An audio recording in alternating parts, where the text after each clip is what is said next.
current. So our today's topic is Joule's law of heating effect of electric current. मुझे ऐसा लग रहा है कि ये टॉपिक मैं आपको पढ़ा चुका हूँ, लेकिन फिर से पढ़ेंगे हम. क्या है topic? Joule's law of heating effect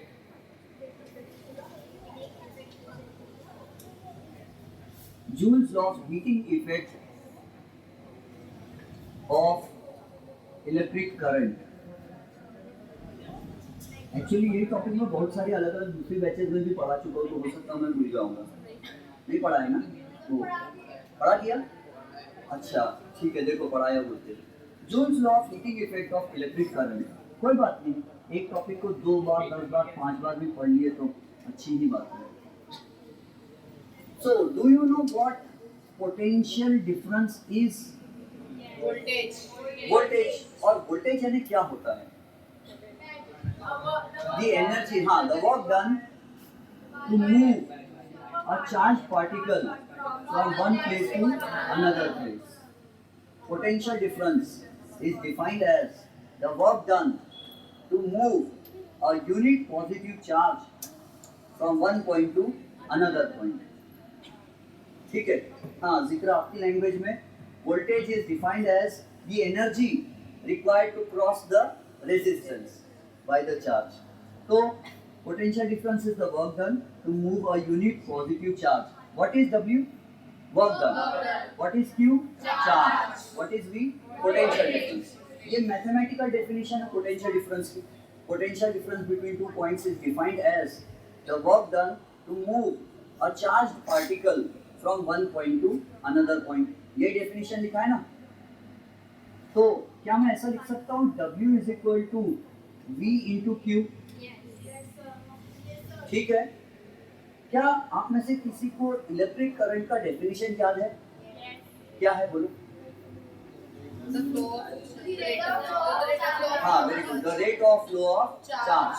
क्या उसको मैथमेटिकली ऐसा लिखा जा सकता है? Electric current I is defined as the rate of flow of charge Q upon T. I is electric current, Q is charge, T is time. Current is equal to charge upon time. तो क्या मैं ऐसा लिख सकता Q is equal to I into T? क्या मैं ये Q की जगह I into T लिख सकता? I into T. किसी को ओम्स लॉ याद है? हाँ बोलो, क्या है ओम्स लॉ? हाँ, potential difference between two points is directly proportional to the current flowing through the conductor if the resistance remains constant. ये है. क्या मैं यहाँ V की वैल्यू लिख सकता? R into I लिख सकता. वर्क का ऐसा यूनिट क्या है? जूल. और हीट का ऐसा यूनिट क्या है? Heat energy. जूल. हीट एक एनर्जी और हर एनर्जी का ऐसा यूनिट क्या है? जूल. तो क्या मैं वर्क की जगह हीट एनर्जी लिख सकता? यस, लिख सकता. फिजिक्स इस बात की इजाजत देता है. तो क्या मैं लिख सकता R I into I square.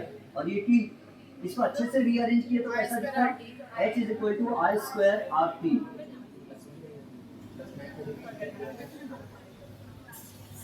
इसका मतलब क्या है? The quantity of heat H generated in a conductor of resistance R. Statement लिखता हूँ, लिख के देता हूँ. The quantity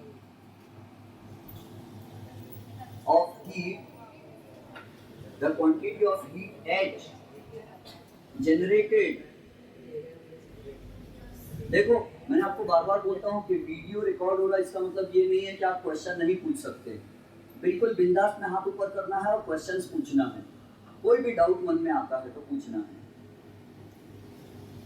The quantity of heat H generated in a conductor of resistance R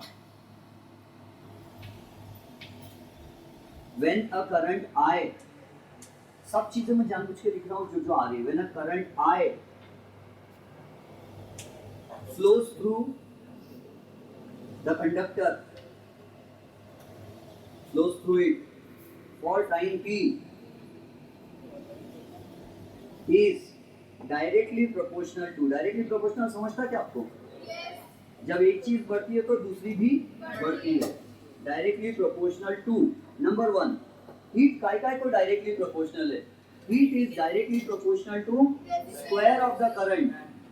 heat is directly proportional to resistance of the conductor and heat is directly proportional to the time for which the current flows. यानी जितना ज्यादा current flow होगा उतनी ज्यादा heat बनेगी। जितना ज्यादा resistance वाला कॉइल यूज करोगे उतनी ज्यादा हीट बनेगी। क्यों? ज्यादा रेजिस्टेंस वाला कॉइल यूज करने से हीट ज्यादा क्यों बनती?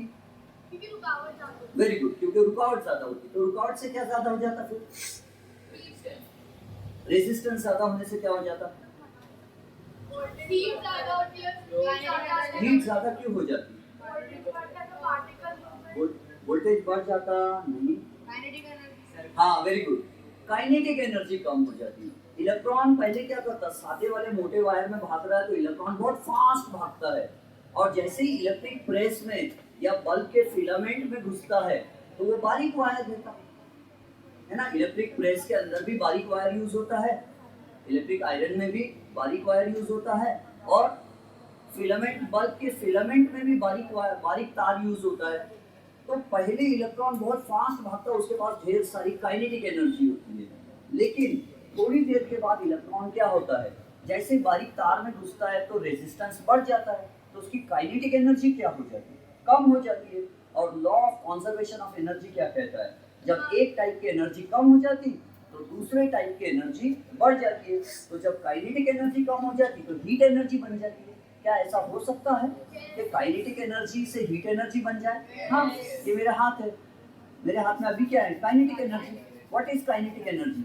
ये energy possessed by a body due to its motion is called kinetic energy. तो मेरे हाथ में अभी क्या है? काइनेटिक एनर्जी है। लेकिन काइनेटिक एनर्जी का कुछ हिस्सा, कुछ भाग, some part of kinetic energy is being converted into heat energy. तो काइनेटिक एनर्जी का कुछ भाग हीट एनर्जी बन जाता है। तो इलेक्ट्रॉन पहले बहुत फास्ट भागता वायर में, लेकिन जैसे ही हाई रेजिस्टेंस कॉइल में आता है इलेक्ट्रॉन तो उसकी काइनेटिक एनर्जी कम हो जाती है। रेजिस्टेंस ज़्यादा होने के कारण, रुकावट ज़्यादा होने के कारण उसकी काइनेटिक एनर्जी कम हो जाती है। काइनेटिक एनर्जी कम हो जाती तो हीट एनर्जी बढ़ जाती है, और इसी वजह से वो गर्म हो जाता। तो जिस चीज़ का रेजिस्टेंस ज़्यादा रहेगा उसमें हीट एनर्जी ज़्यादा बनेगी। तो कौन सी चीज में कितनी हीट बनेगी? The quantity of heat generated in a conductor of resistance R when a current I flows through it for time t is directly proportional to square of the current. Heat is directly proportional to square of the current if R and T are constant. Heat is directly proportional to resistance of the conductor if I and T are constant. Heat is directly proportional to the time for which the current flows. ज्यादा देर current चालू रहेगा तो heat ज्यादा बनेगी, या कम देर तक चालू रहेगा करंट तो हीट ज्यादा बनेगी? ज्यादा देर। तो heat is directly proportional to time. जितना ज्यादा टाइम तक करंट चालू रहेगा उतनी ज्यादा हीट बनेगी। जितना ज्यादा रेजिस्टेंस रहेगा वायर का उतनी ज्यादा हीट बनेगी, और जितना ज्यादा करंट आएगा वायर में उसके करंट के स्क्वायर टाइम्स हीट बनेगी, बहुत सारी हीट बनेगी। करंट अगर 2 टाइम्स बढ़ा देते हो आप तो हीट 4 टाइम्स बढ़ जाएगी। करंट 3 टाइम्स बढ़ा दे रहे हो तो हीट 9 टाइम्स बढ़ जाएगी। ऐसा होता है। किसी को समझ में आया लॉ? अब इसके एप्लीकेशंस क्या है? What are the practical applications of Joule's law? ये जूल का लॉ कैसे डिराइव हुआ समझ में आता है? याद रहेगा? Don't drink and derive.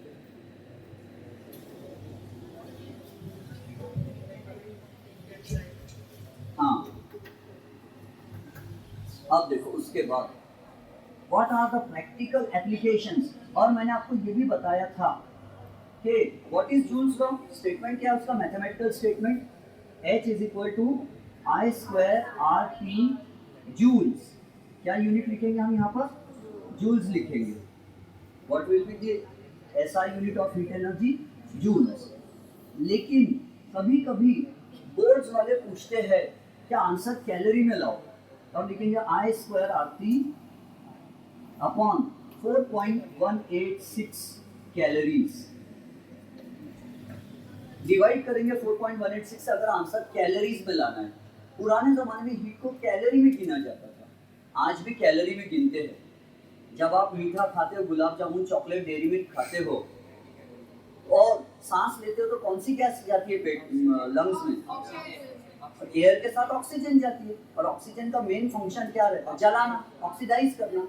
तो जब ग्लूकोज को ऑक्सीजन ऑक्सीडाइज करती है, जलाती है धीरे धीरे, तो क्या रिलीज होती है? हीट।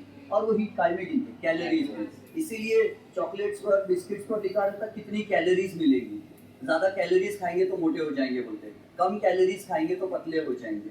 तो calorie is the unit of heat. आजकल यूज नहीं होता, ऐसा यूनिट नहीं है, पूरी दुनिया में नहीं चलता ये, लेकिन ये एक जमाने में इसको माना जाता था। आज भी चलता है फूड्स में, खाने की चीज़ों में। अब ऐसा क्यों 4.186 से डिवाइड क्यों किए? तो आपको पता है 1 किलोमीटर यानी कितना मीटर? 1000 मीटर। 1 किलोग्राम यानी कितना ग्राम? 1000 ग्राम। आपको ये तो आता है। 1 मीटर यानी कितना सेंटीमीटर? 100 सेंटीमीटर। उसी तरह 1 कैलोरी इज इक्वल टू होता है 4.186 जूल। कैलोरी बड़ा है या जूल बड़ा है? कैलोरी। एक अकेला कैलोरी 4.186 जूल के बराबर है। तो जब आंसर कैलोरीज में लाना हो तो 4.186 से डिवाइड करिए। और ज्यादातर केसेस में बोर्ड वाले बहुत दयालु होते हैं, वो बोलते हैं सिर्फ 4.18 से डिवाइड करो बेटे, ये 6 को वो लोग हटा देते कभी कभी in most of the cases. So calories में आंसर लाना रहा तो 4.18 से डिवाइड करना, और जूल में लाना रहा तो डिवाइड नहीं करना। इस फॉर्मूला से हम बहुत कुछ खेल सकते हैं। इसको VIT भी लिख सकते हैं, VIT। I स्क्वायर RT को VIT भी लिख सकते हैं। पूछो कैसे? I स्क्वायर R है तो I into I R, I into I R T, तो I इंटू आई आर की जगह V लिख देंगे। कर सकते हैं लेकिन जरूरी नहीं है। समझ में आया किसी को? अब इसके यूजेस क्या है, प्रैक्टिकल एप्लीकेशंस। तो देखो क्यों scientific reason type of question पूछा जाता है कि if there is a filament bulb, in almost in all the cases the filament of a bulb is made up of tungsten. Why? Tungsten metal का ही क्यों filament बनाया जाता है? 99.99% लोग जो दुनिया में बल्ब बनाते हैं, फिलामेंट बल्ब, टंगस्टन का ही फिलामेंट बनाते हैं। क्यों? क्योंकि जब ये बारीक से वायर में, अच्छा ये वायर इतना बारीक क्यों रहता? रेजिस्टेंस ज्यादा होना चाहिए इसलिए। और ये वायर ऐसा कॉइल क्यों करके रखते हैं? लेंथ ज्यादा रहती। मैंने आपको एग्जांपल क्या दिया था मालूम है? अपनी small intestine nearly 5 to 6 metres long है और इतने से पेट में समा जा रही है, एब्डोमेन में। क्यों? कॉइल्ड है। तो ये तार बहुत लंबा इसलिए रहता क्योंकि resistance is directly proportional to length. और ये तार इतना बारीक क्यों रहता? Resistance is inversely proportional to area of cross section. इतना बारीक सा तार, इतना लंबा सा तार, ताकि उसका रेजिस्टेंस बहुत ज्यादा हो जाए। और रेजिस्टेंस ज्यादा होने से कहीं हीट ज्यादा हो जाती है क्या? Yes, heat is directly proportional to square of current, heat is directly proportional to resistance of the conductor. तो रेजिस्टेंस बढ़ाने के लिए, अब रेजिस्टेंस ज्यादा होने से क्या ज्यादा बनता है? हीट ज्यादा बनती तो लाइट भी ज्यादा बनता है।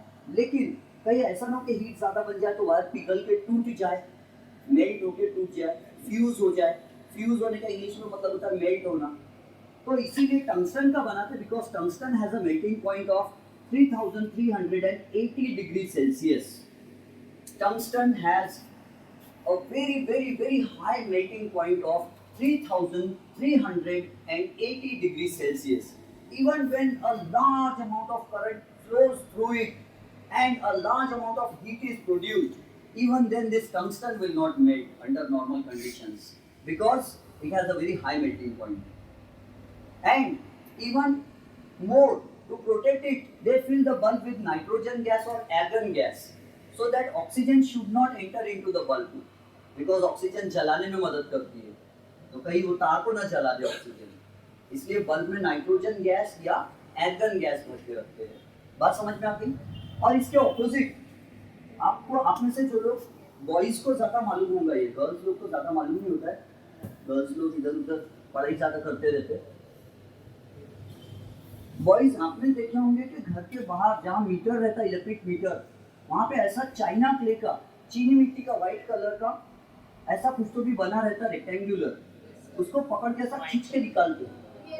तो इसके अंदर मेटल के 2 ऐसे दांत होते हैं, नीचे भी 2 दांत होते हैं, और उसमें ऐसा एक तार लगा रहता है, तार बना हुआ रहता है।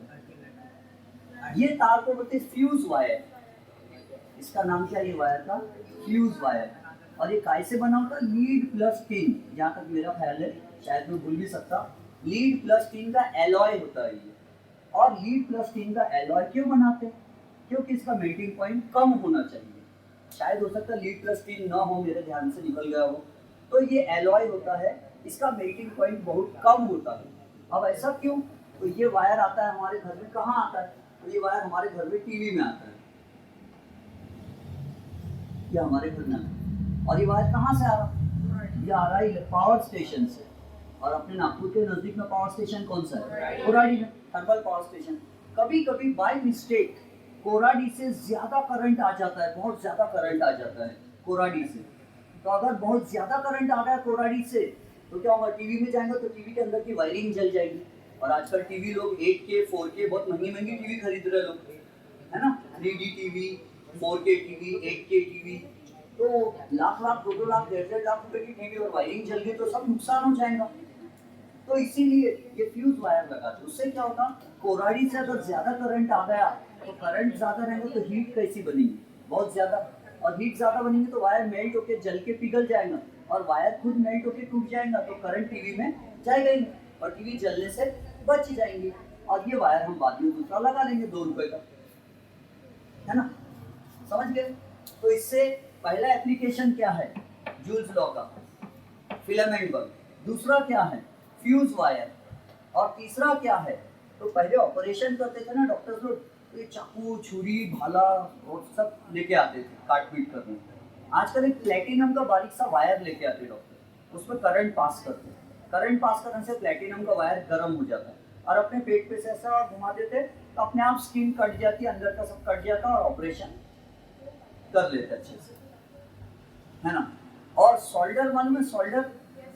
वो इलेक्ट्रिक में वेल्डिंग करने के, वो क्या बोलते हैं, मोबाइल फोन वगैरह सुधारते, रिपेयर करते, तो 2 वायर्स को जॉइन देने के लिए, समझता है? एक पेन जैसा होता है, यहाँ मेटल की नोक होती है कॉपर की, और इधर वायर लगा रहता प्लग, और पिघल के काम करता है ना? वो सोल्डर में भी कौन सा लॉ लग रहा है? Joules law of heating effect of electric current. और इस्त्री मालूम है आपको? इस्त्री, इस्त्री, स्त्री नहीं, इस्त्री। Electric iron press. कोई कोई लोगों की कपड़े प्रेस करने की दुकान रहती, और अपनी बाइक पर लिख देते प्रेस, ताकि ट्रैफिक पुलिस रोकने ना पाए। उनको लगे अरे बाप रे, प्रेस, न्यूज़पेपर, ये तो हमारे खिलाफ खबर छपा देंगे। तो क्या बोल रहा था मैं? Electric ion. ये क्या है? This is an electric ion. ये एक लोहे की प्रेस है, नीचे का प्लेट उसका। और ये है कनेक्टिंग वायर। काय का बना होता है कनेक्टिंग वायर? कॉपर। और इधर का वायर भी काय से बना होता है? कॉपर।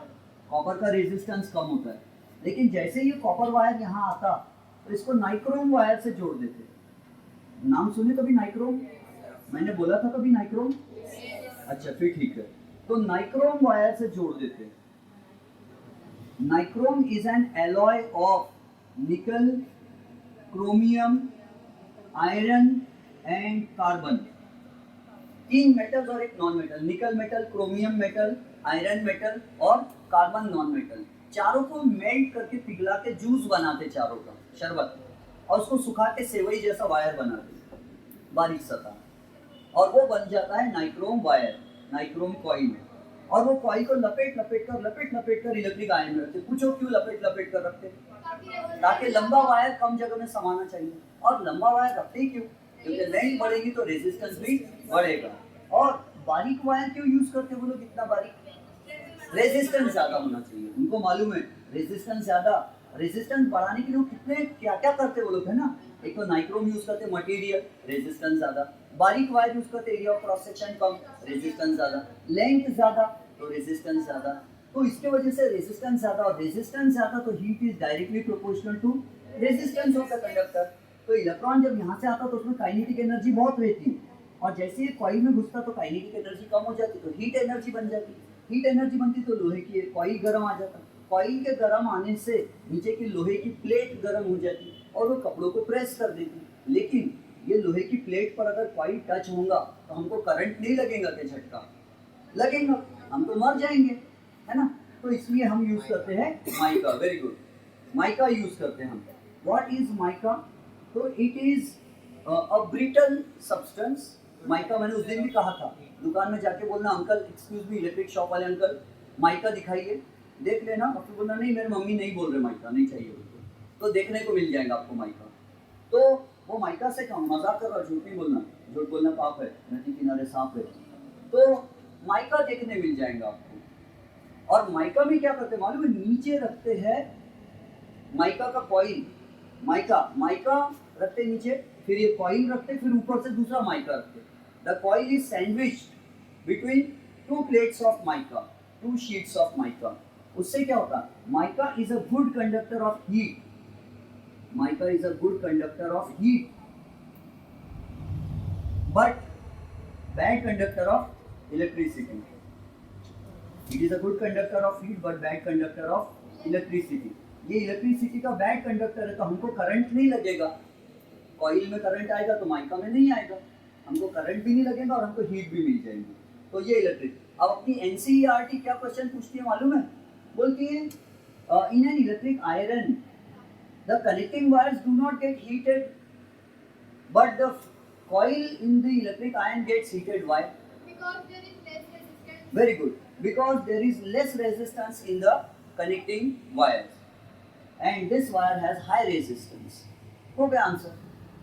और कहाँ यूज होता है ये पता है? हीटर आता है कहीं कहीं गांव में, क्या करते हैं लोग? इलेक्ट्रिसिटी चोरी करते हैं। एक ऐसा हीटर मिलता है, उसमें ना बहुत सारे स्प्रिंग जैसे सोलेनॉइड कॉइल लगे रहते हैं, स्प्रिंग, बहुत सारे स्प्रिंग जैसे लगे रहते हैं, और उसका सबका वायर रहता है। और जब करंट आता है तो स्प्रिंग गर्म होकर लाल हो जाते एकदम, और इसके ऊपर वो खाना रखते हैं, कुछ भी पानी गर्म करते हैं, खाना पकाते हैं। तो ये इसको हीटर बोलते हैं, इलेक्ट्रिक हीटिंग कुकर या क्या बोलते हैं, ऐसा कुछ तो भी हीटर। और एक वो पानी करने का भी होता है गीजर। गीजर में भी यही फॉर्मूला यूज होता है, H = I2 RT, है ना? H = I2 RT। और कहाँ यूज होता? हीटर में, गीजर में यूज होता है। और भी कहीं यूज होता है, लेकिन वो हम एग्जाम में नहीं लिख सकते, दैट इज नॉट अलाउड। जैसे हेयर ड्रायर में क्या यूज होता? यही जूल्स लॉ। हेयर ड्रायर में गर्म हवा क्यों आती? क्योंकि कॉइल गर्म हो जाता है ना, इसलिए। और हेयर स्ट्रेटनर में भी क्या होता? यही यूज होता है, जूल्स लॉ। और कहाँ यूज होता? तो वो कॉफी का बॉयलर आता है आजकल, मग, कॉफी का जग या मग आता है, उसमें दूध, पानी, शक्कर, पत्ती कुछ डाल दो, इलेक्ट्रिक केटल। हाँ, इलेक्ट्रिक केटल बोलते हैं। उसमें भी क्या यूज हो रहा है? जूल्स लॉ यूज हो रहा है। और कहाँ यूज हो रहा है? नहीं, माइक्रोवेव में इसका यूज नहीं होता। माइक्रोवेव में there are electromagnetic waves called microwaves. Electromagnetic waves बहुत सारी टाइप्स की होती है, गामा होती है, गामा रेज होती है, और एक्स रेज होती है, अल्ट्रावायलेट रेज होती है, विब्ग्योर होता है, विब्ग्योर को लाइट बोलते हैं, इंफ्रारेड रेज होती है, माइक्रोवेव्स होती है, रेडियो वेव्स होती है। तो माइक्रोवेव्स जो है वो इलेक्ट्रोमैग्नेटिक वेव्स है, उसमें इलेक्ट्रिसिटी और मैग्नेटिज्म दोनों होता है, उससे हीट बनाते हैं। जब अपन वो चैप्टर पढ़ेंगे ना, magnetic effects of electric current, वहां मैं समझाऊंगा कि electricity produces heating effect as well as magnetic effect. जिस वायर में से इलेक्ट्रिक करंट जाता है उस वायर में हीट बन जाती है, और जिस वायर में से इलेक्ट्रिक करंट जाता है उस वायर के आसपास मैग्नेटिज्म भी बन जाता है। वो हम उस चैप्टर में पढ़ेंगे। और कहाँ यूज होता होगा? ये बुक देख लो एक बार, आपकी बुक में कहीं और कुछ छूटा तो नहीं? फिर मैं आपको ओवन में नहीं, वो तो माइक्रोवेव यूज होती है ओवन में, माइक्रोवेव ओवन आता है ना। और जो इंडक्शन कॉइल आता है उसमें भी ये नहीं यूज होता है। इंडक्शन कॉइल में, हाँ, आजकल वो इंडक्शन कुकर आता है, उसमें करंट अल्टरनेटिंग होता है। हाँ, उसमें भी ये यूज होता है, जूल यूज होता है इंडक्शन कुकर में। टोस्टर में भी होता है। इलेक्ट्रिक ओवन, हाँ, इलेक्ट्रिक ओवन है, ठीक है, माइक्रोवेव ओवन नहीं है। हाँ, आपने माइक्रोवेव वर्ड यूज किए थे ना इसलिए। हाँ, इधर इलेक्ट्रिक ओवन में यूज होता है, करेक्ट। माइक्रोवेव ओवन में यूज नहीं होता। और भी बहुत सारे एप्लीकेशन है इसके। तो I think we should stop here, है ना, इट इज 6 o'clock। अब हम क्या करेंगे नेक्स्ट क्लास में, इलेक्ट्रिक पावर के बारे में क्वेश्चंस पढ़ेंगे और अपने घर का इलेक्ट्रिक बिल कैसे फाइंड करते हैं वो सीखेंगे। Numericals we will do at the end of the chapter.